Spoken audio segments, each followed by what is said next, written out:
Yugoslavia and the Cosmos, number 6, Vladislav Bogicevic.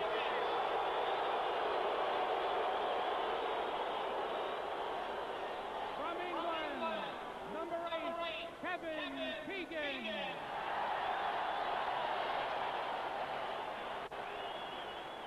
Representing Holland, number 9, Rudy Krol. Also from Holland and the Cosmos, number 11, Johan Neeskens. Representing Austria, number 12, Bruno Pestai. From France, number 14, Michel Platini. Number 15, from Italy, Paolo Rossi.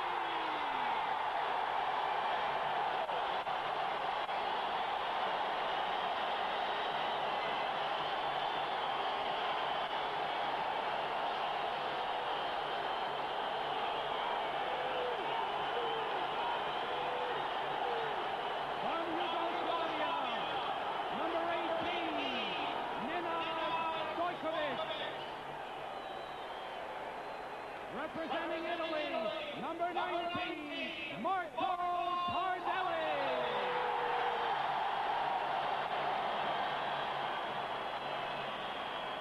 From West Germany, number 21, Harald Schumacher.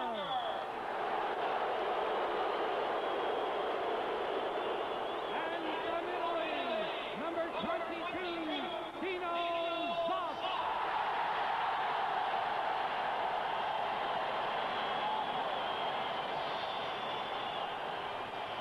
The assistant coach of the European All-Stars from Czechoslovakia, Josef Venglat.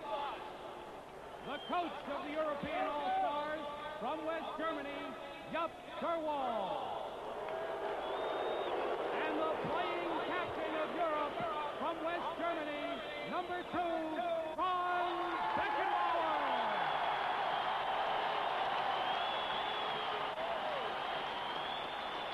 And now, for the rest of the world All-Stars, from Kuwait, number 1, Faisal Al-Dakil. From the United States and the Cosmos, number 3, Rick Davis. From Algeria, number 4, Lakhdar Belloumi. Representing the United States and the Cosmos, number 5, Giorgio Pinaglia.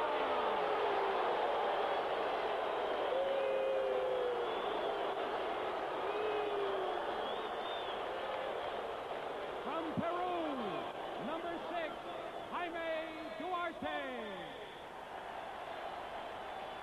From Brazil, number 7, Falcao.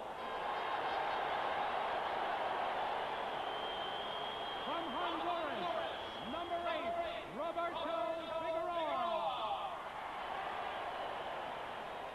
Representing Brazil, number 9, Junior. Also representing Brazil, number 10, Zico.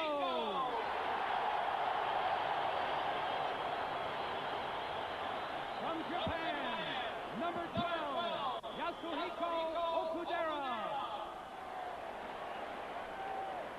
From Brazil, number 14, Oscar. From Colombia, number 15, Astolfo Romero. Representing Mexico, number 16, Hugo Sanchez. Number 17, from Brazil, Socrates. From Honduras, number 21, Julio Cesar Arzun. From Cameroon, number 22, Thomas Nkono. coach of the rest of the world All-Stars from Brazil, Antonio Ferreira. The coach of the rest of the world All-Stars, also from Brazil, Pele Santana. And the honorary captain of the rest of the world team from Brazil, Edson Arantes de Nascimento Pele.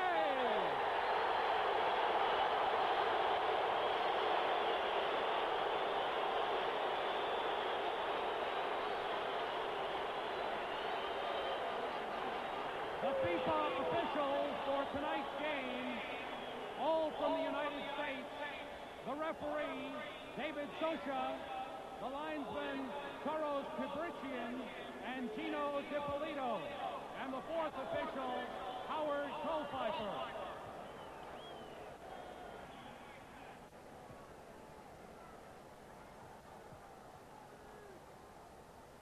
MTV täällä Giant Stadium, New Jersey. Hyvät ystävät, tervetuloa tänne miljoonakaupungin New Yorkin tuntumaan, missä pelataan tänään jalkapalloottelu, jota ette ole ennen maailmassa nähneet.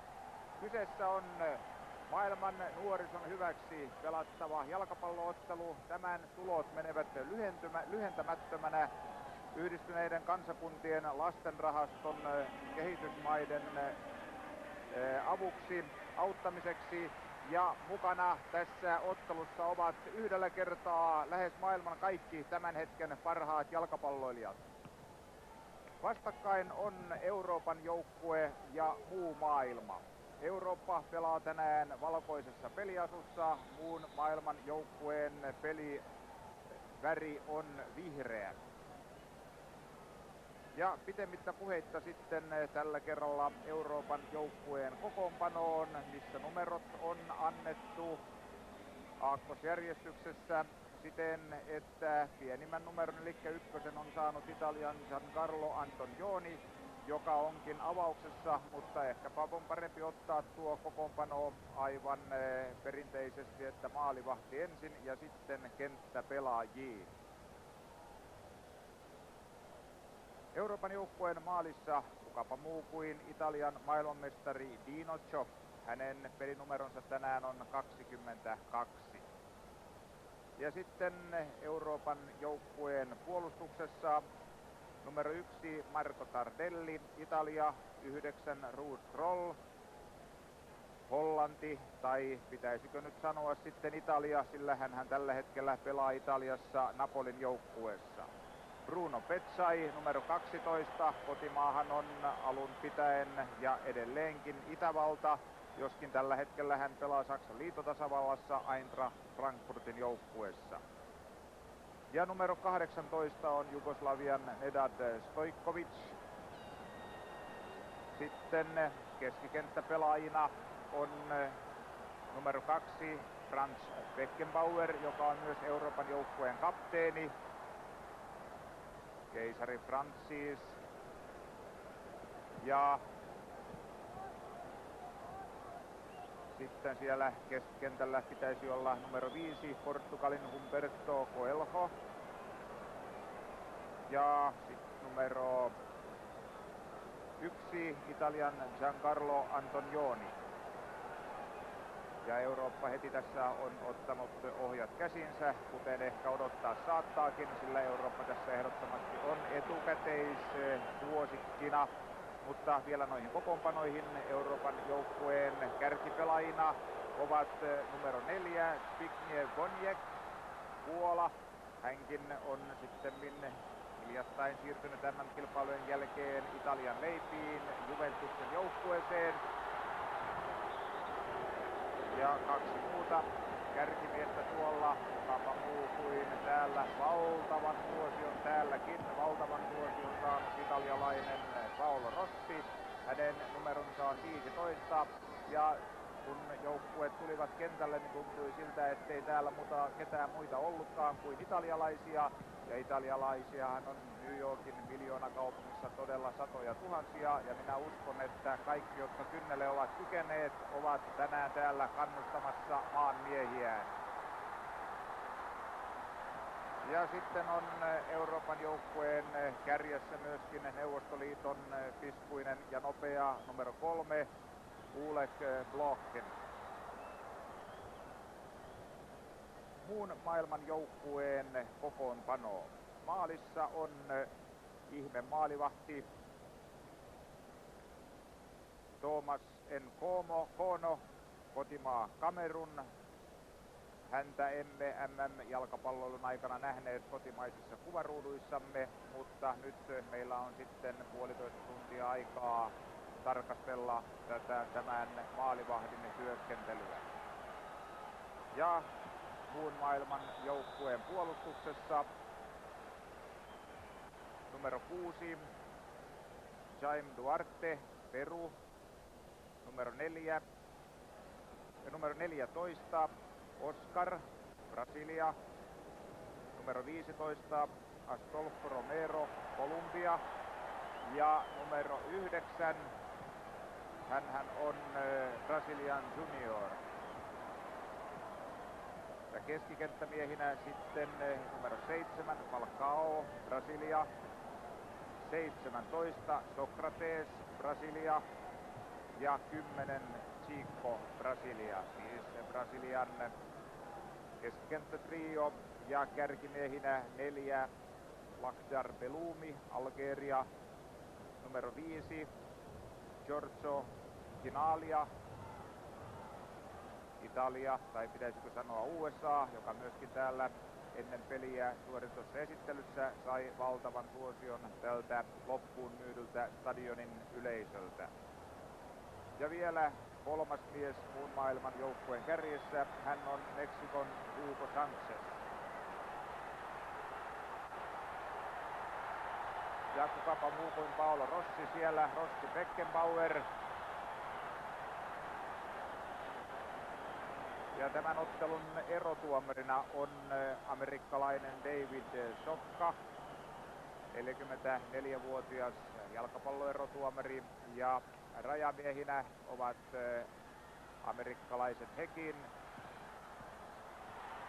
Täällä selostamon puolella punainen lippu kädessään on rajamiehenä Toros Ibritian, ja kuten nimikin ehkä sanoo, niin hän ei ole alun pitäen amerikkalainen, on syntynyt Syyriassa, mutta tullut USA:han vuonna 1954 ja sittemmin saanut myöskin maan kansalaisuuden.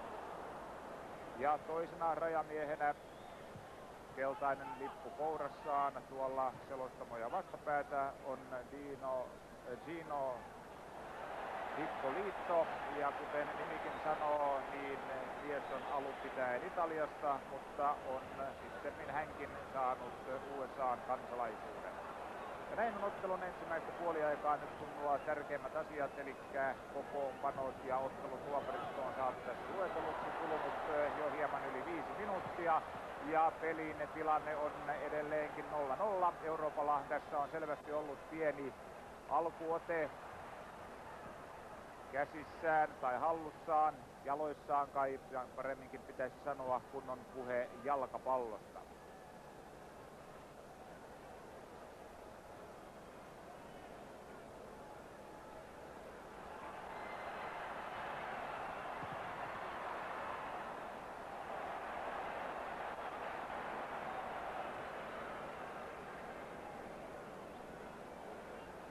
Tämä ottelu televisioidaan suorana tai nauhoitettuna lähetyksenä kaiken kaikkiaan yli 60 maahan, ja tuollaisena pienenä kuriositeettina mainittakoon, että Euroopassa tämän lähetyksen vastaanottaa sellaiset jalkapalloilun mahtimaat kuin Italia, Saksan liittotasavalta ja Suomi. Ja Dinotsov siellä Euroopan maalissa osoitti jälleen kerran kykynsä. Dinotsovhan on maalivahti, joka on pelannut Italian maajoukkuessa yli 100 maaottelua, kaiken kaikkiaan 106 maaottelua. Hän on jo 40-vuotias, ja erikoista on se, että vasta 26-vuotiaana Zoff pelasi ensimmäisen A-maaottelunsa. Mutta sen jälkeen onkin ollut sitten herra ja Hidalgo tuolla maalin suulla.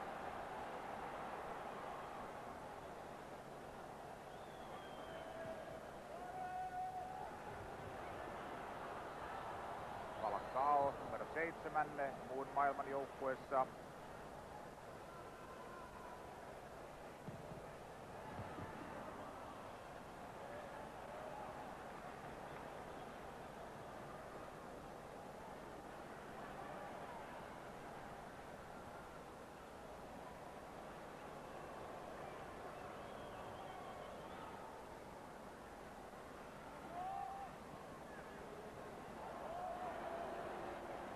Tämä Giants Stadium täällä, tai stadion täällä New Jerseyhän on Kosmoksen kotikenttä ja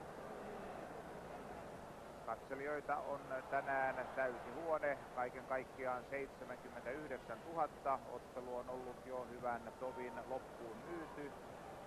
Ja kuten mainittu, tämän ottelun kaikki tulot, niin pääsylipputulot kuin televisiointi ja mainostulotkin menevät vähentämättömänä UNICEFin lastenrahaston hyväksi, jotta maailmassa hätää kärsivät nuorukaiset saisivat täten hyvin kiperästi kaipaamaansa avustusta. Chico.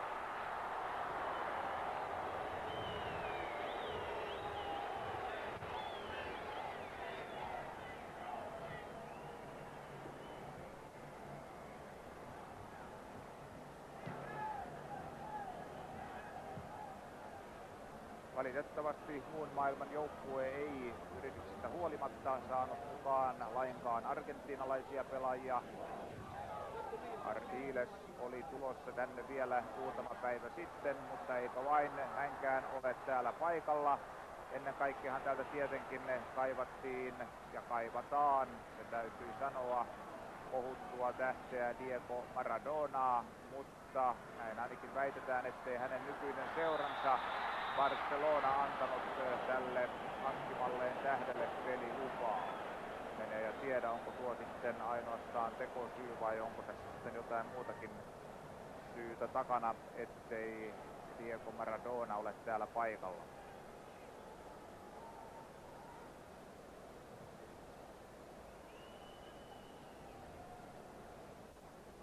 Mies valkoisissa jalkapallokengissä on Falcao.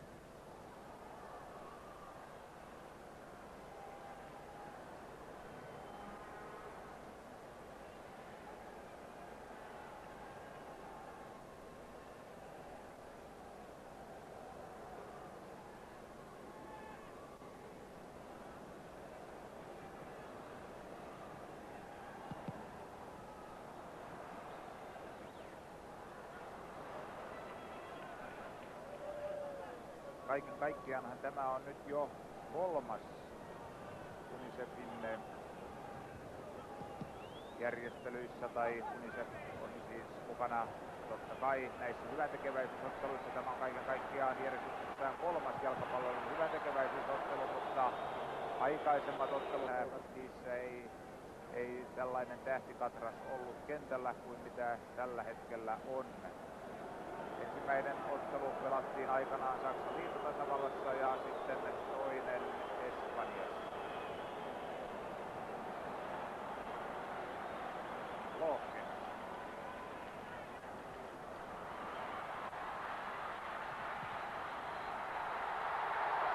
Ja siinä antoi Blochin todella loistavan syötön, mutta itse keisari Franz Beckenbauer teki kyllä nyt 1000 taalan missauksen tuossa maalin edessä.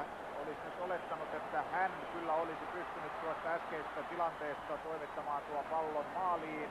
Ei voi syyttää Franz ainakaan sitä, että tämä kentän pinta olisi hänelle outo, sillä Beckenbauer pelasi aikanaan, kuten varmasti muistatte, 4 vuotta New Yorkin Cosmos-joukkueessa ja tällä samaisella stadionilla. Täällähän on tämä keinopinta, keinonurmi ja pallon käyttäytyminen sillä on aivan erilaista kuin luonnollisella nurmipinnalla.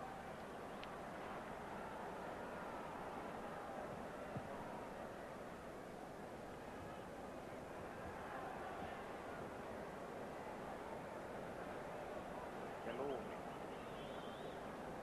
Sikko. Sokrates.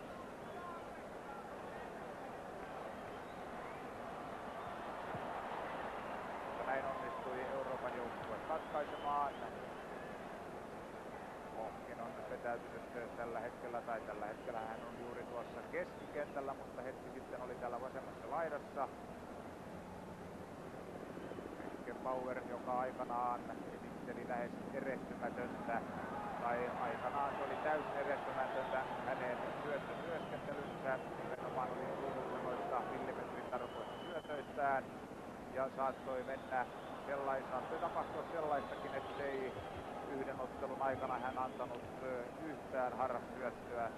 Jos nyt sitten tietenkin oikein tarkasti noita syöttöjä otti, niin saattoi joku sitten laskea, että jokunen harhasyöttö oli, mutta joka tapauksessa harhasyöttöprosentti oli varmasti häviävän pieni. Finaalia.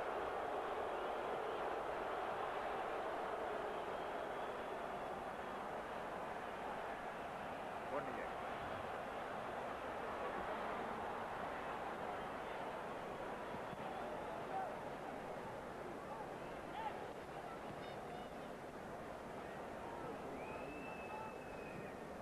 Ottelun alkuhetket ehkä olivat valkoaisuisen Euroopan joukkueen lievää painostusta, niin nyt on tilanne huomattavasti tasoittunut.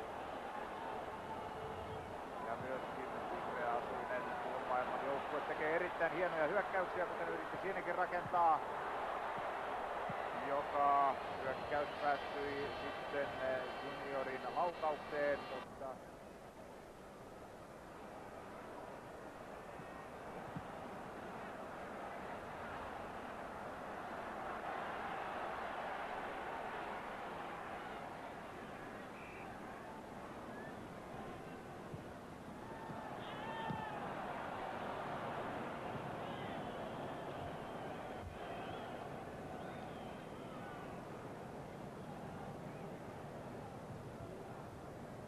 Lahken. 80 maaottelua, mies joka valittiin Euroopan parhaaksi jalkapalloilijaksi muistaakseni vuonna 1975. Toisena neuvostoliittolaisena maalivahti Lev Yashinhan sai tuon kunnian vuonna 1963. 15 minuuttia on nyt pelattu ottelun ensimmäistä puoliaikaa ja tilanne on edelleenkin tasan 0-0.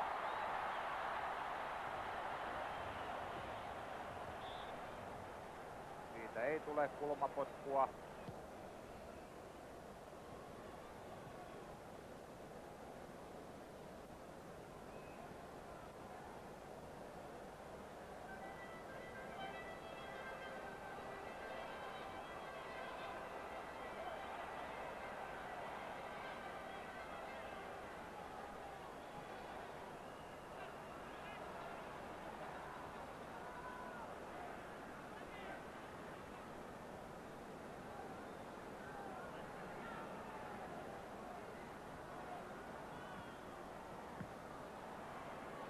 Hyvin tuli Romero sieltä vastaan ja katkaisi tuon tilanteen ja todella kyllä nämä herrat, jotka nyt kentällä ovat, tuon pallon kyllä hallitsevat.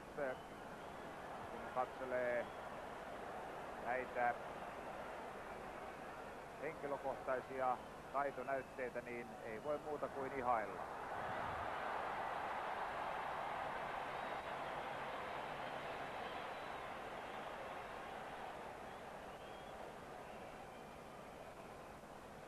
Juuri kun ehdin tänne kertoa, että kuinka hyvin tässä pallo hallitaan, niin eikö silloin tietenkin Anton Joonin pitänyt mennä pilaamaan tuo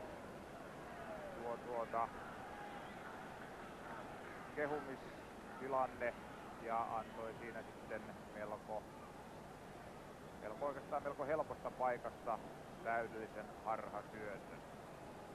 Kuinka nyt miljoonien arvoinen Bonnier. Stoichkovic, Lahken, Antonioni. Ja siellä on rajamiehen lippu ylhäällä, kyllä, Vaistio.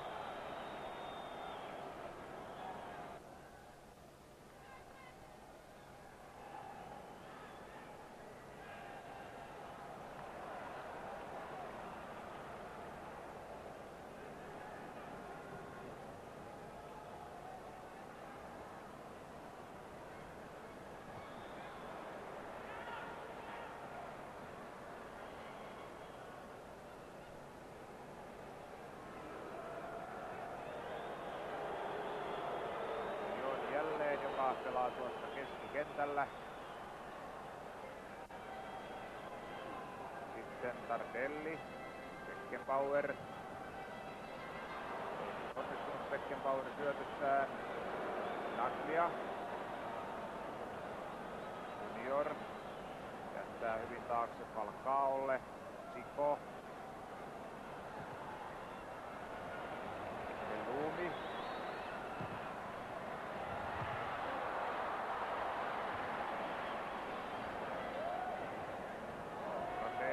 Brasilialainen. Lumin keskitys, hyvä keskitys, mutta hienosti siellä otti kerta kaikkiaan upeasti. Siinä nyt nähtiin tuota taidon näytettä, kun Euroopan joukkueen Coelho huoletti pallon ahtaassakin paikassa hienosti rinnallaan ja antoi sen Zoffille, mutta nyt jo peli toisessa päässä.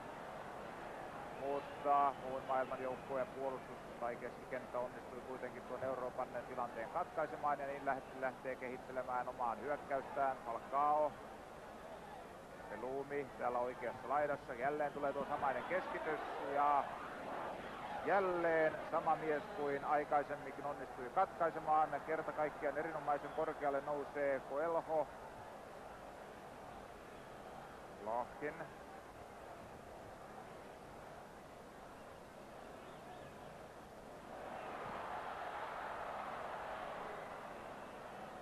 Romero.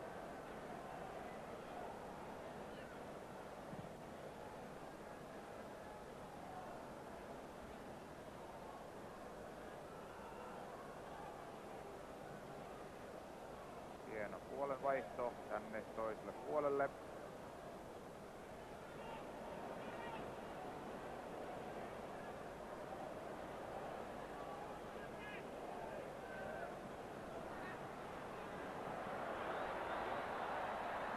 Junior oli siinä kyllä hieman liian ahtaassa paikassa. Häneltä napattiin pallo pois ja se täällä ehkä vaati siitä jopa vapaa potkua muun maailman joukkueelle, mutta ottelun amerikkalainen rotuomari David Sokka näytti, että antaapa peli mennä vaan, ei siinä mitään kierroilua ja väärää hommaa ollut ja niin peli sitten jatkuu. Sokrates. Duarte. Falcao.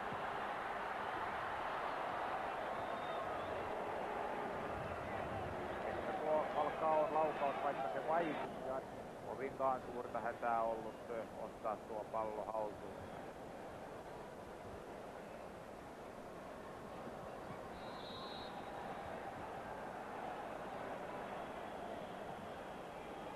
Vapaa potku Euroopan joukkueelle.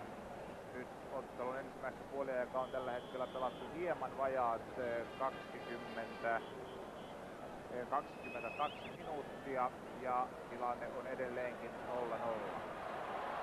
Konjet.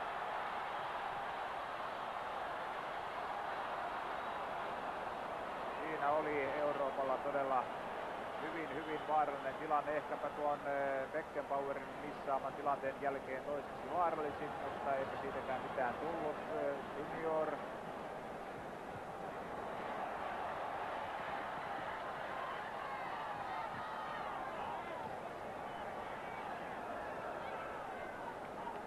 Falcao. Sokrates upeasti rinnalla alas. Junior. Falcao ja nyt tulee melko varmasti korkea keskitys, kuten tuleekin.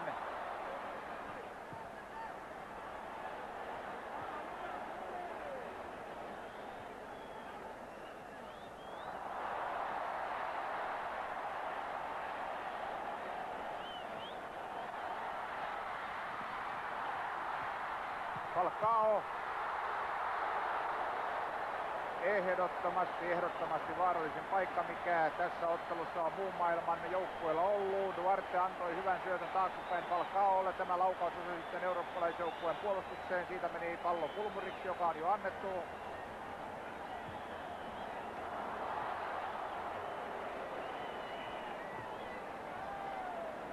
Sitten Stojkovic.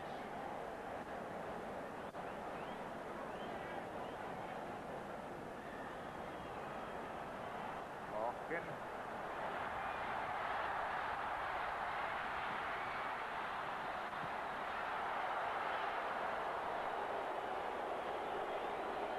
Ja oikeastaan totta kai hän seurasi tilannetta, mutta ei ollut millään lailla huolissaan eikä syytä ollutkaan, että tuosta nyt mitään sen ihmeellisempää olisi tullut.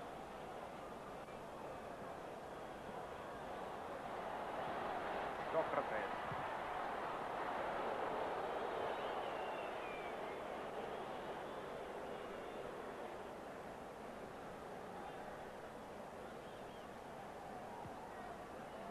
Runsaat 20 minuuttia on vielä aikaa ottelun ensimmäistä jaksoa ja tilanne edelleenkin 0-0.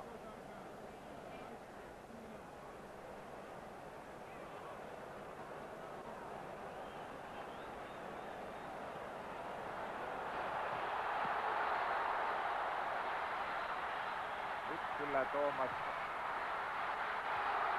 Nyt todella kyllä Kamerunin maalivahti Thomas N'Kono lähti kyllä kovin uhkarohkeasti tuolta maalistaan ulos, mutta kun kerran lähti, niin suoritti hommansa loppuun saakka. Ja siitä syntyikin todella vaaran paikka, jonka oman joukkueen puolustus onnistui kuitenkin torjumaan, mutta tilannehan jatkuu.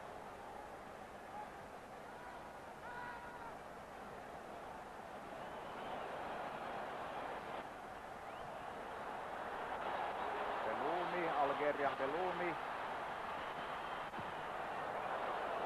Hänen laukauksensa on kuitenkin vailla osoitetta. Samanaikaisesti kun tässä vielä tulee tuo edellinen tilanne tuolta muun maailman maalilta ja siitä huomaatte todella kuinka Thomas N'Kono uhkarohkeasti lähti maalistaan ulos ja tämän jälkeen Junior hukkasi pallon kulmuriksi.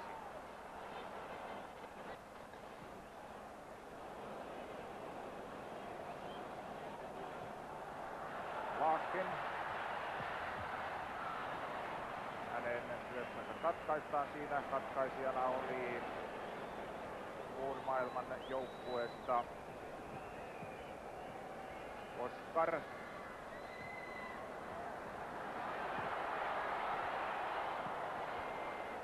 Kyllä Euroopalla on tämän pelin ensimmäisen vajaan puolen tunnin aikana hienokseltaan ollut kyllä ote, mutta johtomaalia se ei kuitenkaan ole saanut aikaan.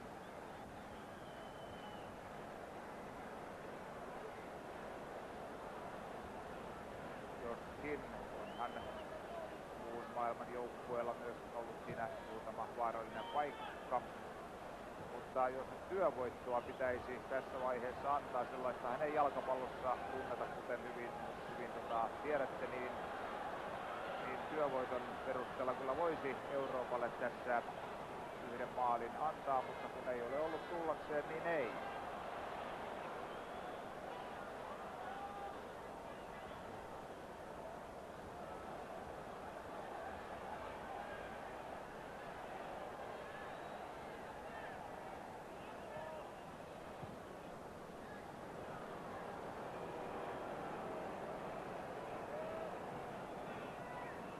Falcao. Vielä pelaaja numero 7. Sokrates numero 17, mutta hänen syöttönsä ei kuitenkaan tavoittanut sieltä tällä hetkellä kärsineestä Sanchezia. Hänen pelinumeronsa on 16 ja niin Eurooppa pääsee hyökkäämään.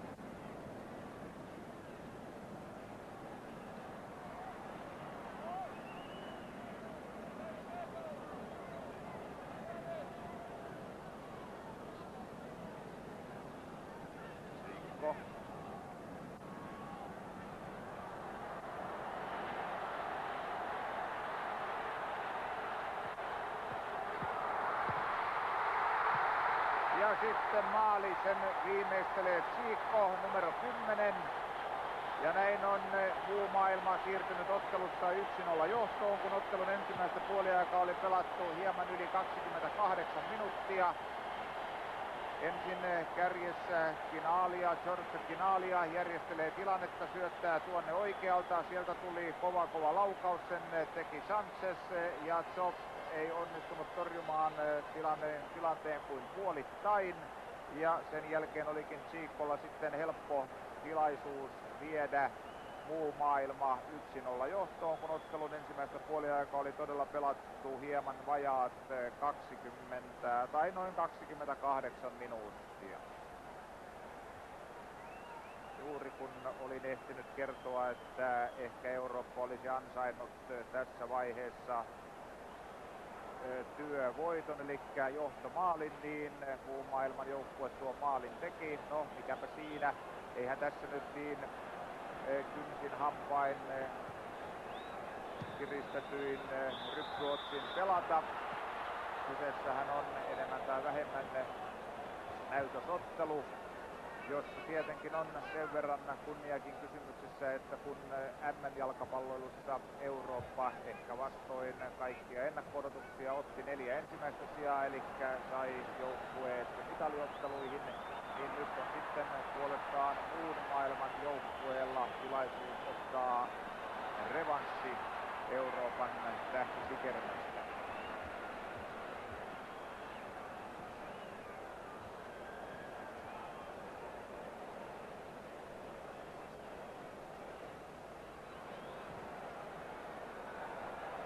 Alkaa.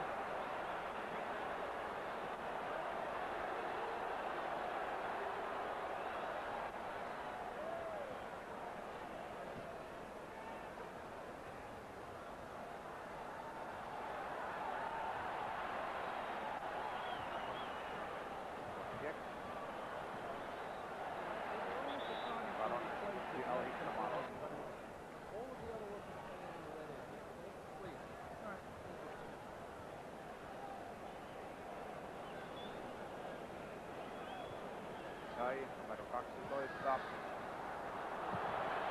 Ja sitten Konjekin yllättävä laukaus hieman ohi maalin.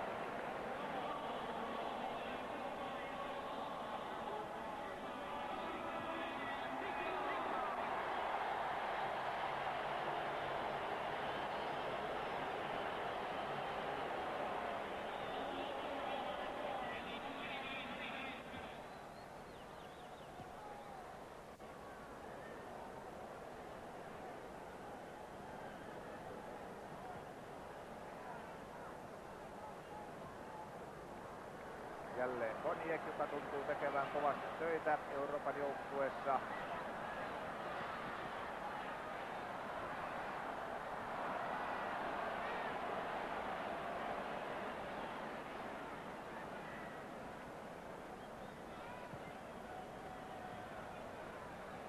Antonioni saa tuon syötön Petsailta.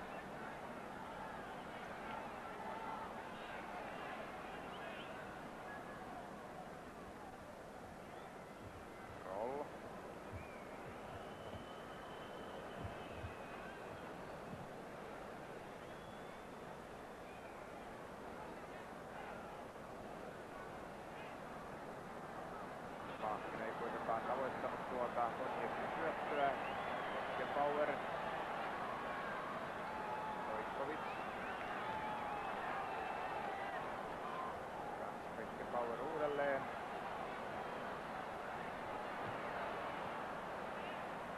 Beckenbauerhan pelasi vielä päättyneellä kaudella Bundesliigassa, eli Saksan liittotasavallan korkeimmalla sarjaportaalla Hamburger Sportverein joukkueessa. Tosin loppukaudesta kärsi lievistä loukkaantumisista ja nyttemmin on ainakin tällä hetkellä niin kuin lopettelemassa tuota aktiiviuraansa, mutta sen tietää, tapauksiahan on, että ja silloin tällöin sama mies pelaa useampiakin niin sanottuja jäähyväisotteluja. Sokrates, hyvä syöttö keskeen, mutta Euroopan puolustuskela onnistuu torjumaan ainakin väliaikaisesti. Zoffin paraatitorjunta, Chico. Kyllä nyt oli muun maailman joukkueella todella hieno paikka. Siinä numero 16 pääsikin laukaisemaan ja tulisesti laukaisikin, eli Sanchez. Mutta Zoff Euroopan maalissa esittää upean torjunnan. Laukaus tuli hänen ja Euroopan onnekseen melko kohti maalia. Ei nyt aivan tuota kohti maalivahtia, mutta nopealla reagoinnillaan Zoff onnistui tuon tilanteen torjumaan. Rossi.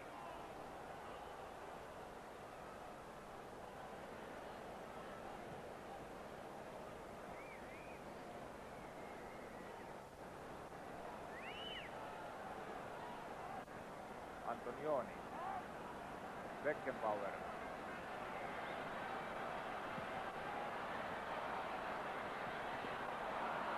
Rajamies siellä jo näytti, että valkopaitainen, ja kyllä peli katkaistiinkin. Siellä oli tosiaan valkopaitainen eurooppalaispelaaja paitsiossa. Oletin jo, ettei tuomari tuota tilannetta katkaistu, kun muun maailman joukkue sai pallon, mutta oli sittenkin ehtinyt viheltää pelin poikki jo sitä ennen. No niin, nopeasti tässä on aina ottelu saatu käyntiin. Turhat katkot ovat toistaiseksi olleet poissa. Ja siinä täydellinen hassi Euroopan joukkueelta, ja niin Belumi pääsee kuin varkain viemään muun maailman joukkueen 2-0 johtoon, kun ottelun ensimmäistä jaksoa pelattu nyt täyteen 35 minuuttia. Siinä oli todella monenkin miehen harhapotkua ynnä muuta, ja niin Belumi onnistui tuossa tilanteessa, jossa ei todella voinutkaan epäonnistua, vieden muun maailman joukkueen vastoin kaikkia ennakko-odotuksia nyt jo 2-0 johtoon.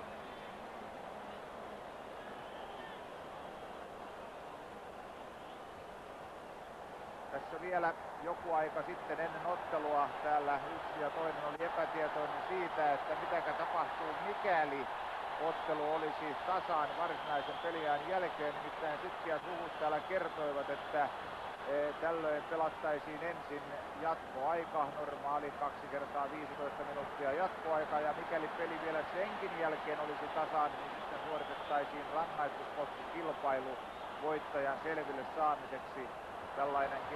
Tällainen jatkoaika ja rangaistuskotkikilpailu hyväntekeväisyysottelusta ja näytösottelusta tuntuisi kyllä hieman omituiselta. Ja niinpä ainakin tämänhetkinen tieto on se, että mahdollisen tasapelin sattuessa normaalipeliään jälkeen tulos jää sellaiseksi.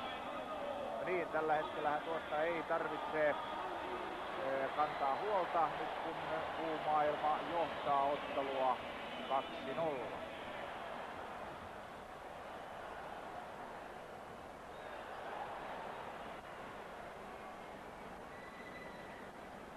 Coelho. Beckenbauer, sitten Rossi, italialaisten kansallissankari Cognac, Antonioni, ja niin siellä muun maailman joukkueen puolustus torjuu tilanteen. Kulmuriksi tulee ja loistava torjunta kertaa kaikkiaan. Siinä nyt saimme nähdä tämän Kamerunin maalivahdin nopean reagointikyvyn. Suorastaan uskomattomalta tuntui tuo tilanne, mutta niin vain kävi, että Thomas Mpono onnistui 67 maaottelun kokemuksellaan torjumaan tuon tilanteen sen jälkeen, kun Euroopan joukkue pääsi pukkaamaan aivan muutamasta metristä.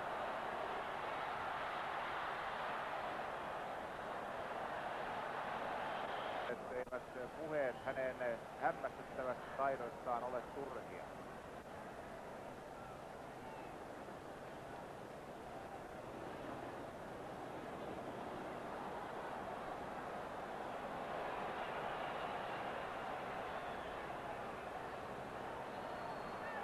Siinä sen verran kompuroi, että menetti pallon jälleen Cognac. Sitten Antonioni.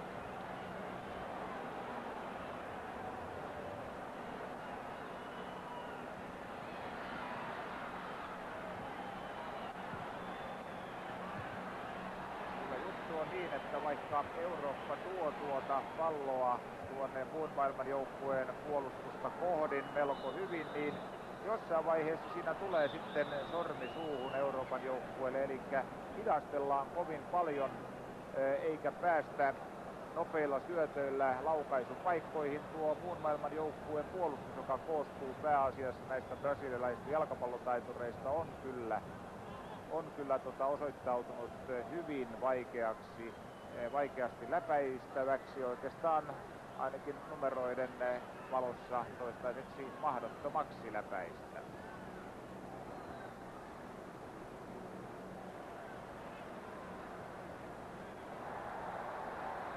Ja yleisö osaa täällä antaa suosiotaan hyville esityksille, jalkapallotaitoa korkeimmalta tasolta. Loistava puolenvaihto. Chico ja Junior. Sokrates pienellä vippauksella yrityksellä tavoitella kärkipelaajaa, mutta siinä ei syöttänyt mennyt aivan 100% perille. Muun maailman joukkue kuitenkin edelleenkin hyökkäämässä ja pallo jälleen Sokratesilla. Sitten Falcao. Maalintekijä Bellumi.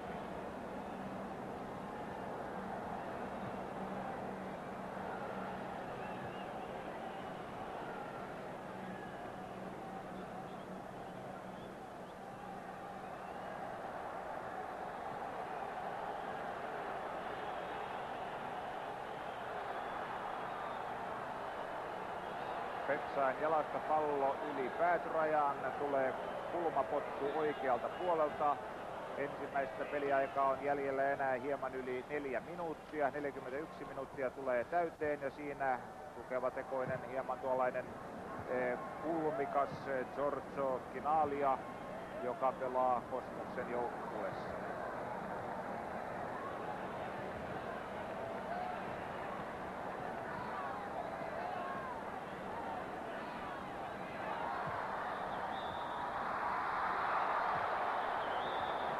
Chinalia oli siellä paitsiossa.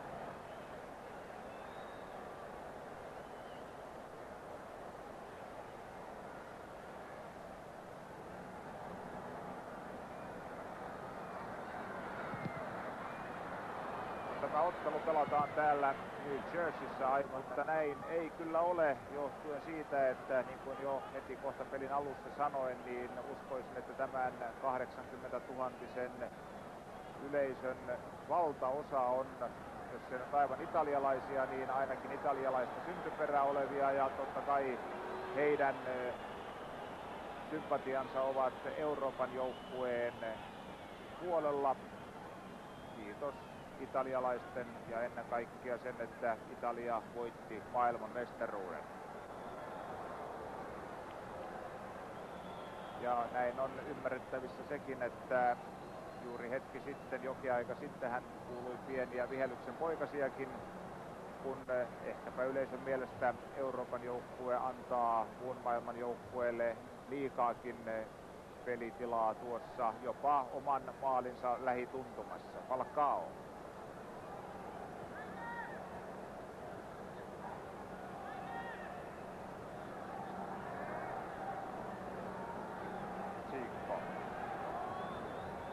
Bellumi, jonka syöttö ei Falcao ole kuitenkaan onnistunut, siitä Euroopalle rajaheitto. Hollannin Ruud Krol, joka oli mukana MM-kilpailussa niin 74 kuin 78kin, eli 2 kertaa MM-hopeaa. Beckenbauer.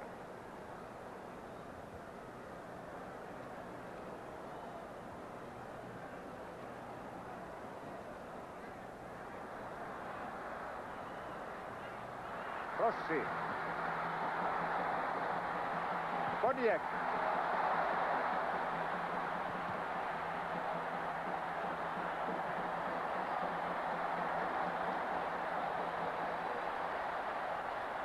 Kyllä vaan muun maailman joukkueen puolustus onnistuu siellä sekä onnella että taidolla varjelemaan oman maalinsa. Tykitys ei ole vielä johtanut Euroopan joukkueen maalitilin avautumiseen. Mitä tapahtuu nyt, kun menossa on Chinalia?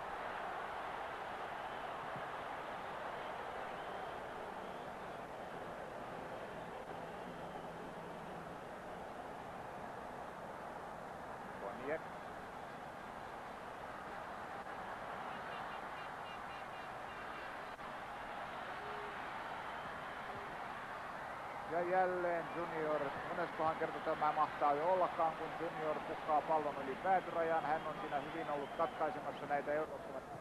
Nyt alkaa olla kiire ja tuo pieni kiire tuottaa myöskin epätarkkuuksia noissa syötöissä. Hetken kuluttua ottelun ensimmäinen puoliaika on kulunut umpeen. 45 ensimmäistä peliminuuttia ovat nyt takanapäin. Ja ottelun erotuomari USA David Stokka puhaltaa ensimmäisen puoliajan päättyneeksi. Ja ensimmäisen jakson jälkeen poistumme tauolle muun maailman johtaessa peliä 2-0.